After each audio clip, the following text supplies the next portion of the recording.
Salve mais uma vez a igreja com a paz do Senhor, amém? Amém. Tudo bem? Tudo bem? Os corações contritos, agradecidos, amém? Glória a Deus. Os corações precisam realmente estar contritos e agradecidos nesse momento, porque não sou eu, mas Deus quer falar sobre como o Filho dele é capaz de abrandar, de acalmar a tempestade. Amém? Amém. Você crê? Amém. Em nome de Jesus? Amém. Abramos nossas Bíblias em Marcos 4, capítulo 4, a partir do versículo 35, amém? Deixa pronto. Aleluia. Glória a Deus. Glória a Deus. O coração está acelerado 1000 por hora. Não é fácil, querido. Não é fácil. Às vezes as pessoas acham que é fácil. Não, o irmão sabe falar, sabe pregar, sabe que não, mas não é fácil.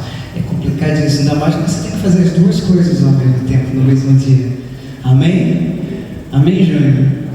É complicado, mas Deus sabe de todas as coisas.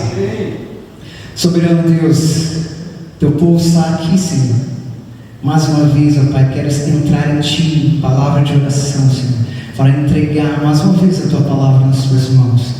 Porque, Senhor, não venha ser eu, que não venha ser meus lábios, que não venha ser, ó Pai, a minha pessoa, mas que o Teu Santo Espírito assuma nesse momento.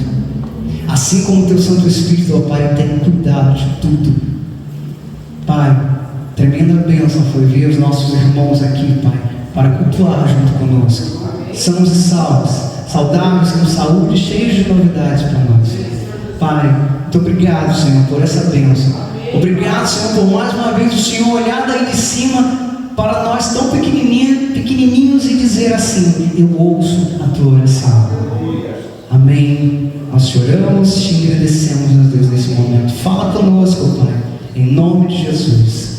Amém, querido? Marcos 4, a partir do versículo 35, fala: Jesus acalma uma tempestade. 35. Naquele dia, sendo já tarde, Jesus disse aos discípulos: vamos para a outra margem. E eles, despedindo a multidão, o levaram assim como estava no barco, e outros barcos o seguiam. Ora, levantou-se grande temporal de vento, e as ondas se arremessavam contra o barco, de modo que o mesmo já estava se enchendo de água. E Jesus estava na popa, dormindo sobre o travesseiro. E os discípulos o acordaram e disseram: Mestre, o Senhor não se importa que pereçamos? E ele, despertando, repreendeu o vento e disse ao mar: acalme-se, fique quieto. O vento se aquietou e tudo ficou bem calmo. Então Jesus lhes perguntou: por que vocês são tão medrosos? Como é que ainda não têm fé? E eles, possuídos de grande temor, diziam uns aos outros: quem é este que até o vento e o mar lhes obedece? Podeis assentar em nome de Jesus. Quem é este que até o vento e o mar lhe obedece? Amém? Jesus chama os discípulos num determinado momento, no versículo 35, ele diz para os seus discípulos para que passassem para o outro lado. Diz assim: naquele dia, sendo já tarde, Jesus disse aos discípulos: vamos passar para outra margem. Às vezes nós precisamos sair de onde nós estamos e passar para outra margem. Às vezes está muito cômodo, está muito gostoso, está muito necessário, mas às vezes é necessário sair da tua zona de conforto. Jesus disse naquele dia que sendo já tarde, ou seja, Jesus estava preocupado de que já era tarde para que eles se fossem, e era necessário passar para outra margem. E para passar para outra margem era necessário que eles utilizassem os barcos. Amém? Nós precisamos. Hoje, para cada um de nós chegarmos em casa, a gente precisa, ou a gente vai caminhando, ou cada um vai pegar o seu barco, ou seja, o seu carro, e vai para outra margem. É necessário. Só que o que Jesus quer te dizer nesse momento é que às vezes é necessário você se desprender da sua zona de conforto. É necessário que você ouça e compreenda o momento em que você está vivendo naquele momento, naquela hora. Jesus naquele momento se preocupou que já era tarde. O que é tardio na sua vida hoje? É a pergunta que vou deixar para vocês. Não precisam responder para mim, eu vou deixar para vocês. Os discípulos prontamente obedeceram a Jesus lá no Marcos 4,36, conforme relata o Evangelho. Jesus, em Mateus também fala, Mateus 8,23 fala: Jesus entrou no barco e seus discípulos o seguiam. Amém? É necessário que você entenda o momento em que você precisa seguir a Jesus. Ah, mas eu já sou servo de Deus, eu já me batizei. Não é esse seguir que eu estou falando agora. Às vezes é necessário que você entenda que Jesus está falando contigo naquele momento por uma determinada situação, algo que você ainda não está compreendendo, e você precisa ouvir a voz do Senhor. Perdão. Se você ouvir e seguir, Jesus vai entrar no barco com você. Eu cresci no Evangelho ouvindo que o Espírito Santo e Jesus, eles são educados. Ele bate a porta. Se você permitir a entrada dele, ele vai entrar e vai cear contigo. Agora, se você não permitir, ele vai ficar, ele vai continuar lá do lado de fora, até o momento que você permita que ele entre. Amém? Ora, levantou-se grande temporal de vento. Qual temporal de vento tem se levantado na sua vida?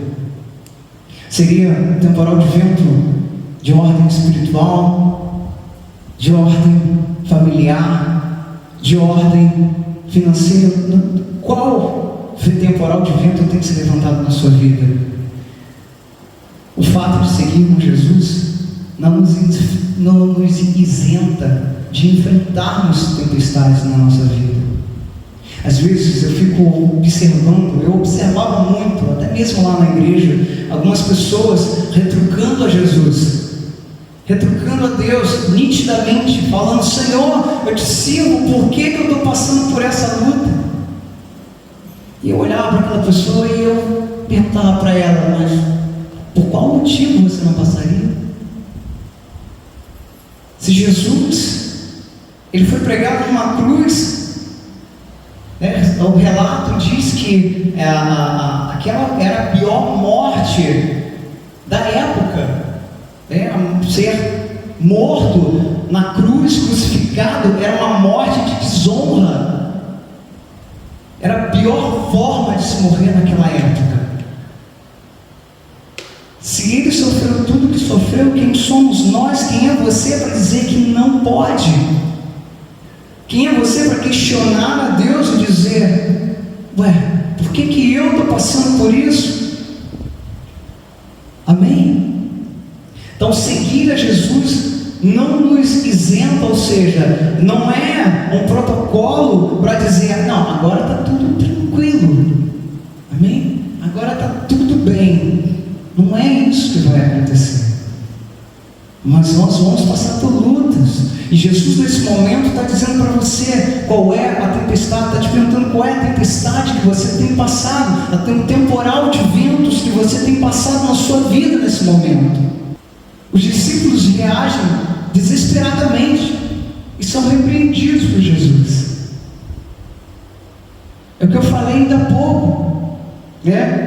Os discípulos andavam lado a lado com Jesus. Imagina só a cena, imagina a situação. Os discípulos andavam lado a lado com o Mestre.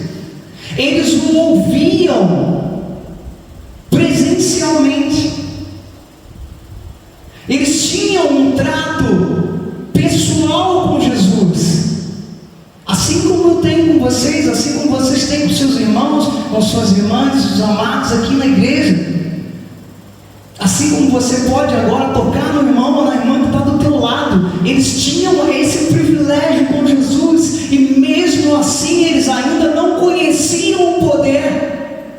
Naquele momento eles foram incrédulos. Naquele momento eles olharam apenas para o problema. Eles não olharam que a solução estava ali.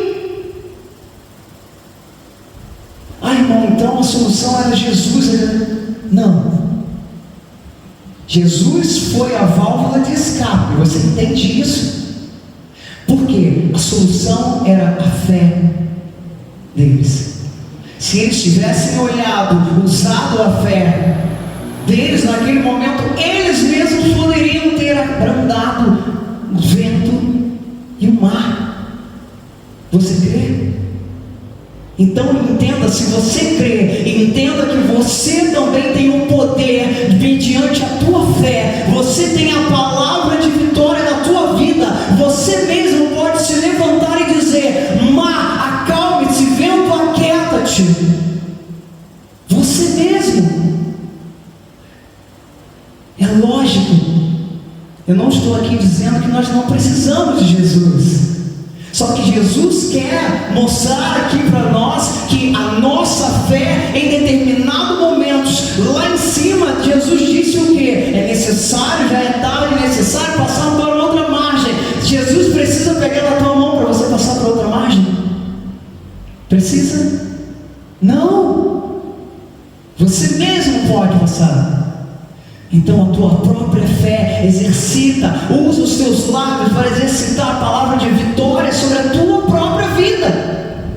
E diga para o vento na sua vida, diga para o mar: acalma-te, aquieta-te, em nome de Jesus. Você crê? Aleluia.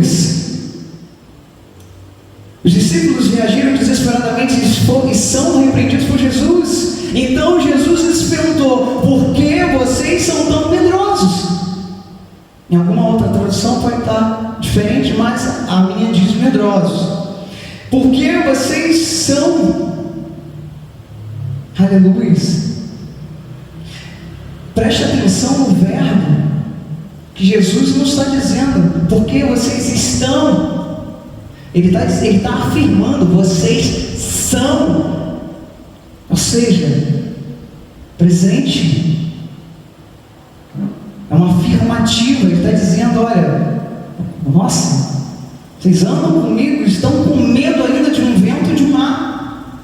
Como é que ainda não tem fé? Naquele momento os discípulos disseram para Jesus da seguinte forma: Senhor, se o Senhor não fizer nada, a gente não consegue sair dos nossos problemas. E muitas das vezes eu costumo dizer, eu falava muito lá no Marapá, eu falava para o pessoal, eu falava: gente, 50% é nosso, os outros 50% é algo sobrenatural. Então só Deus pode fazer. Aquilo que te cabe, Deus não vai fazer. Ele vai, sim, Ele vai tirar uma pedra, Ele vai abrir as portas, mas você tem que entrar pelas portas que Ele abrir. Ele não pode pegar nas suas mãos e dizer: vamos, bonitinho, entra agora é sua vez, entra. Não vai. Amém? Então os 50% que te cabe, é você quem tem que fazer. Vá e faça. Quando Jesus foi ressuscitar Lázaro, o que ele fez? Jesus é quem? Jesus é Deus. Jesus era Deus encarnado em forma de homem naquele momento, mas Ele ainda era Deus, ainda é Deus. Jesus chegou ali despreocupadão. Eu não lembro agora o nome da irmã que falou para ele: Jesus já está fedendo. Já está fedendo, Jesus, já foram 4 dias.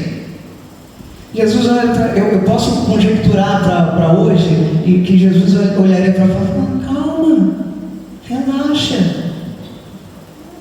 Por que está tão nervosa?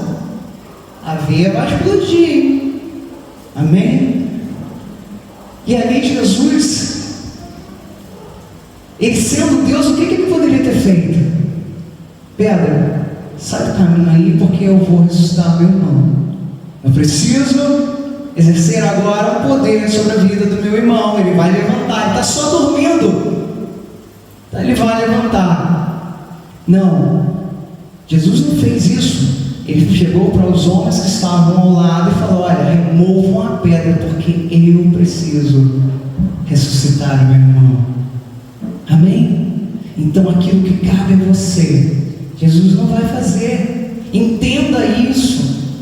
Sabe por que Jesus está falando isso para você? Ele tem o poder de acalmar, de abrandar as tempestades na sua vida, mas essas tempestades têm que estar te afogando. Você já tem que estar sem forças, para que Jesus possa olhar e falar: não, agora eu preciso entrar, agora ele não consegue mais. Sabe aquele momento que você olha e fala: Senhor, eu não tenho mais forças? É esse o momento que o Espírito Santo olha para o Senhor e fala: posso ir? E Deus fala: vai, abençoa meu servo, abençoa minha filha, em nome de Jesus. Amém? Amém. Glória a Deus. Precisamos ter um conhecimento consistente da vida e da obra de Jesus para podermos enfrentar com maturidade. Uma das coisas que falta hoje em dia no Evangelho, que a gente vê aí fora, é maturidade espiritual. A gente vê uma série de coisas que a gente fica assim: meu Deus, o que está acontecendo? Mas a gente também não pode ficar prestes a julgar os nossos irmãos lá fora, porque a Bíblia nos avisou sobre todas essas coisas. O amor de muitos se esfriariam, nações contra nações. Então assim, não tem por que a gente ficar tão escandalizado por causa dessas coisas. Mas o que tem faltado é maturidade espiritual. Graças a Deus, Antonina tem. Graças a Deus. Amém? Você crê? Em nome de Jesus? Antonina tem, em nome de Jesus. Quando temos conhecimento consistente da vida e da obra de Jesus, nos tornamos capazes de enfrentar com maturidade os obstáculos que se levantam diante das tempestades que surgem na nossa vida. A partir do momento que você entende que Jesus é todo poderoso sobre a tua vida, e Ele já lançou sobre a tua vida a palavra de vitória, basta você exercitar e exercer a palavra de fé sobre a sua vida. Entende isso? Em nome de Jesus. Existem dois obstáculos que normalmente se levantam quando surge a tempestade em nossas vidas: o medo e a ansiedade. Para vencermos o medo, precisamos ter uma fé fundamentada num conceito claro. Quem é esse conceito? Jesus.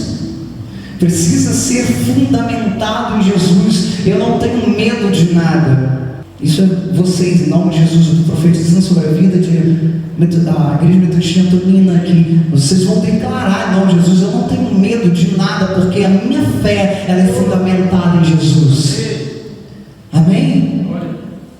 O medo é a incredulidade, e a incredulidade, sempre andam juntos. Se você tiver medo, você começa a ser incrédulo. O medo te cega de uma tal forma que você olha algo e você não crê. É incredulidade. Eles andam juntos. Então Jesus lhes perguntou: por que vocês são tão medrosos? Como que ainda não tem fé? Os discípulos eram, na sua maioria, pescadores experientes e conheciam aquele lugar e a vida no mar. Entende isso? Agora a gente vai sair um pouco do âmbito espiritual. Vamos deixar um pouco de lado a Bíblia. Não vamos esquecer, por favor. Vamos deixar um pouco de lado para a gente entender essa fala. Os discípulos eram, na sua maioria, pescadores. Gente, exímios conhecedores da vida no mar.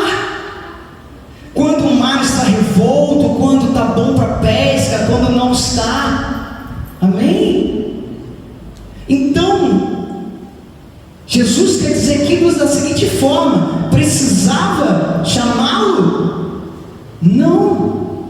Bastava analisar naquele momento. Olha, mata meio estranho aqui, né? Melhor a gente, vamos fazer o seguinte, tira a vela aqui e tal. Eu não sou marinheiro, não entendo nada de pesca, de mar, então eu estou só conjecturando.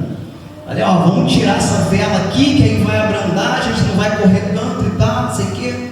Vocês poderiam ter feito, e se Jesus não está lá, pereceriam todos? Sendo exímios, experientes pescadores. Às vezes a gente peca por causa disso.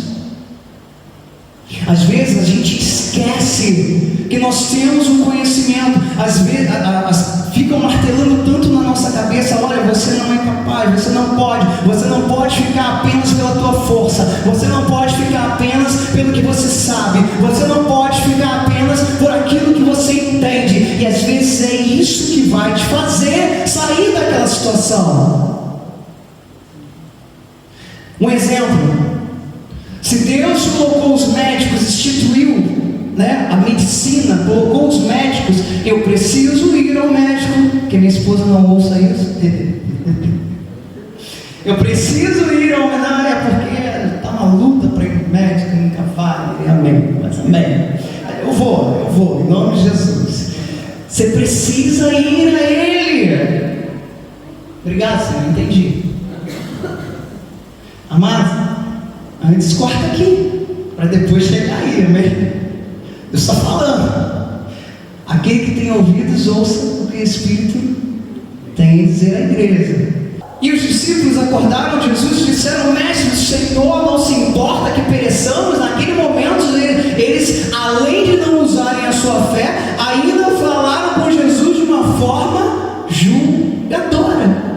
Rapaz, é como, sabe aquele momento que você é ingrato, né? Vamos supor, eu chegar para minha esposa e falar: amor, você nem me acordou. Ela não tem obrigação de me acordar. A gente tem tanto recurso para isso. Amém? E aí, eu estou atribuindo a ela uma culpa que ela não tem. Então, naquele momento, os discípulos fizeram isso com Jesus. Jesus não tinha culpa que o mar estava revolto. Não foi ele que revoltou o mar. Não foi ele que falou para o vento: vento, começa a bater aqui para poder, né? Não foi ele. E às vezes nós temos esse momento com Jesus. Ô Senhor, estou lá na igreja toda quinta, todo domingo, toda vez que tem marca alguma coisa, eu estou lá e eu estou passando por essa dificuldade. Em algum momento, não assim, ou não dessa forma, não com essa proporção, mas em algum momento a gente acaba fazendo isso. E é isso que Jesus quer falar contigo. Ele fala: olha, por que são tão medrosos? Aonde está a tua fé? Aleluia. A incredulidade dos discípulos estava relacionada com um fraco conceito que eles tinham a respeito de quem é Jesus. Naquele momento, se eles entendessem realmente o conceito real de quem é Jesus, eles mesmos, como eu já falei anteriormente, teriam se levantado e teriam dito: está balançando por quê? Acalma aí. Amém? O próprio Jesus disse que se tivéssemos uma fé do tamanho de um grão de mostarda, o que aconteceria? Faríamos as mesmas coisas, tal qual, ainda maiores. Amém? Crê nisso. Glória a Deus. Eu e a minha família, a gente tem um relato bem rápido. A gente tem vivido isso. A palavra de Deus tem se cumprido de forma tremenda nas nossas vidas. Muitas vezes, eu confesso, muitas vezes na vinda para cá eu questionei a Deus. Falei: Senhor, eu tinha 2 geladeiras, meus filhos tinham um quarto, todo mundo com seu ar-condicionado, estava tudo certinho, estava tudo de boa. Tu entende isso? Eu, como pai, eu comecei a questionar. Por mim, para mim sozinho, estava bom, não importa. Mas quando você é pai, quem é mãe, entende o meu sentimento naquele momento. E Deus começou a falar, começou a mostrar, Deus começou a revelar as coisas que Ele queria. Ele falou: olha aqui, estava uma luta tremenda, não conseguia achar igreja. Visitamos igrejas, quer dizer, visitamos duas igrejas, né? Visitamos duas igrejas.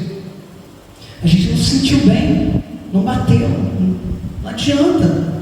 Se não tivesse igreja metodista, amém, a gente ia tentar ser outra coisa. Mas o coração é metodista. E aí Deus falou: olha, calma. Eu falei: como, Senhor? Olha a incredulidade. O medo e a incredulidade andam juntos. O medo de não conseguir avançar naquele momento, o medo de repente ter dado um passo além das minhas pernas e colocar minha família em maus lençóis, fez com que eu ficasse incrédulo ao que o Senhor tinha para as nossas vidas. Naquele momento foi isso que aconteceu.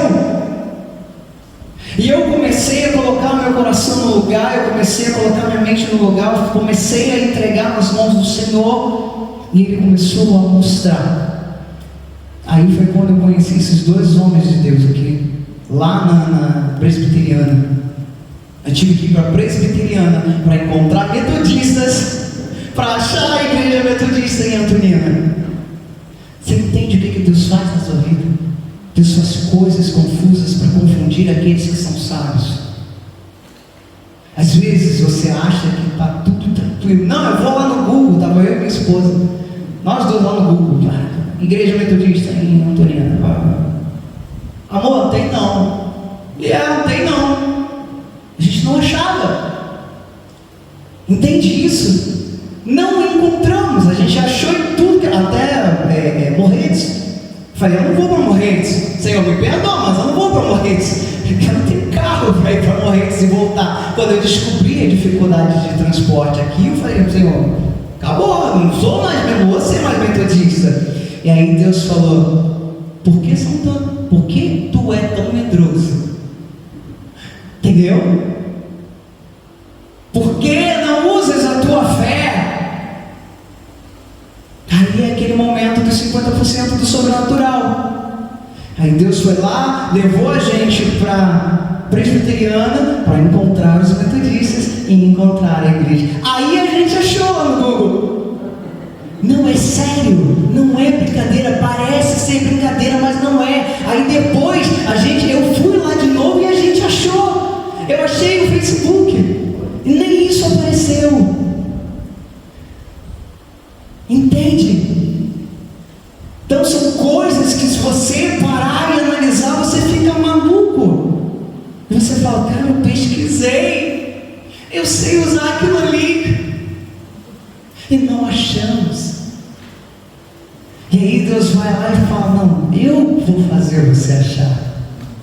Sou eu, é dessa forma que eu quero, é assim, caminha por aqui. Aguenta, espera só mais um pouquinho. Tem um louvor antigo, né? Espera só mais um pouquinho.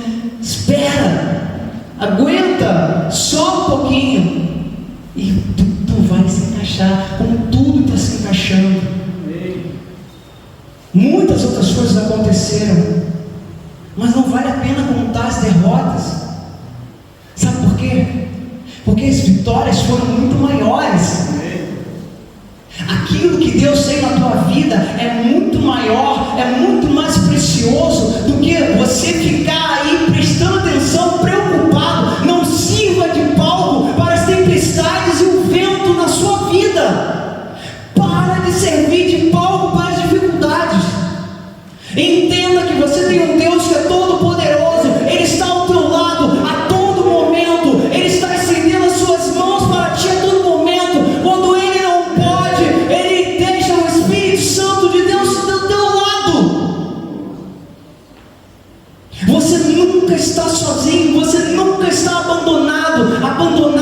Ele está sempre. Jesus falou: eu vou ao Pai, mas deixo-vos um Consolador, o advogado, que é o Espírito Santo. Aleluia. Para finalizar aqui, em nome de Jesus, A gente não vai conseguir, infelizmente, não vai conseguir trazer tudo, que a hora já está avançando. Então, para a gente finalizar, vamos entender apenas a conclusão que Deus quer nas nossas vidas. Para superarmos a ansiedade, precisamos aprender a descansar em Deus. Confesso, isso é uma coisa que é uma dificuldade muito grande na minha vida. Eu não vou vir aqui dizer, não, eu sou super-herói, Superman, ou minha esposa é a Mulher Maravilha, apesar de ser lindíssima, mas ela não é a Mulher Maravilha. Então, nós somos super-heróis. A ansiedade, para vencermos, para superarmos a ansiedade, a gente precisa entender que a gente precisa colocar nas mãos do Senhor e descansar. Quando eu aprendi a colocar isso em prática, que coisa maravilhosa, que coisa incrível. O remédio de pressão agora faz até efeito. Não fazia efeito. Não fazia, agora faz até efeito. É uma beleza, uma maravilha. Ai, irmão, você não tem mais problemas? Tem, muitos. Mas eu aprendi a descansar no Senhor. Aprenda a descansar no Senhor. E a tua ansiedade, ela vai ser uma mera poeira na sua vida. O teu medo vai ser um mero nada na sua vida. Aleluia. A ansiedade não nos permite descansar. E é verdade. Uma pessoa ansiosa, ela não descansa. Ela fica o tempo todo para lá e para cá. Para lá e para cá. Assim que eu casei com a Fátima, eu ficava pensando, não para não. Parecia uma pulguinha. Meu Deus. Eu sento lá na frente da televisão ou qualquer outra coisa, do computador, eu sento, eu paro, eu fico por horas lá se deixar. Coisa boa demais. Ela não. Vai sentar para assistir uma televisão junto, daqui a pouco ela está... Aí quando eu olho para o lado, eu falo, meu Deus, eu estou assistindo sozinho. Mas é uma bênção na minha vida, coisa maravilhosa. Vamos analisar a situação rapidamente. O vento e as ondas se arremessavam contra o barco. O barco já estava a se encher de água. Amém? Jesus estava na polpa do barco, dormindo sobre o travesseiro em meio à tempestade. Aí, Jesus conseguia dormir em meio à tempestade. Aí muitos podem dizer assim, pô, mas o cara é Jesus. Ele dorme em qualquer lugar, se ele quiser. Não é essa a questão aqui. A questão é, aonde está a tua fé? Por que o medo de tempestade? Por que o medo de vento? Cara, entenda, Jesus acalma tempestades. Ele é capaz de acalmar tempestades. Então por que o medo? Por que não exercitas a tua fé? Amém? Deus possa nos abençoar para a honra e glória do teu nome. Deus possa falar ainda mais nos nossos corações, nas nossas vidas, amém? E Ele possa tratar, eu não sei o que ainda falta ser tratado na tua vida. Eu sei o que falta na minha, mas eu não sei o que falta ser tratado na tua, na vida do irmão, da irmã, na vida dos adolescentes. A gente não sabe, amém? Eu não sei nem o que falta ser tratado na vida da minha esposa que está do meu lado, porque são coisas, são pessoas diferentes. Entenda isso também. Teu primeiro ministério é a tua família. Antes de qualquer coisa é a tua família. Mas nem sempre você vai poder estar presente. Nem sempre você vai poder fazer sobrenatural na vida deles. Nem sempre você vai poder olhar e falar assim, não, eu vou salvá-los. Você não vai poder salvá-los. Infelizmente é uma palavra dura, mas é a realidade. Porque são pessoas completamente diferentes, são humores diferentes, são caráteres diferentes. Um é calmo, o outro é mais agitado. Um é mais ansioso, o outro é mais tranquilo. Então é aí que existe o equilíbrio dentro da tua família. Aquele que é muito ansioso, o calmo vai estar ao lado dele. E na hora que o calmo está para cair, o ansioso vai lá e começa a vibrar sobre ele para que ele possa ter aquela energia renovada. Amém? Deus possa abençoar em nome de Jesus, queridos. Eu agradeço da honra e glória do Senhor. Passo aqui em nome de Jesus. O pastor. Amém?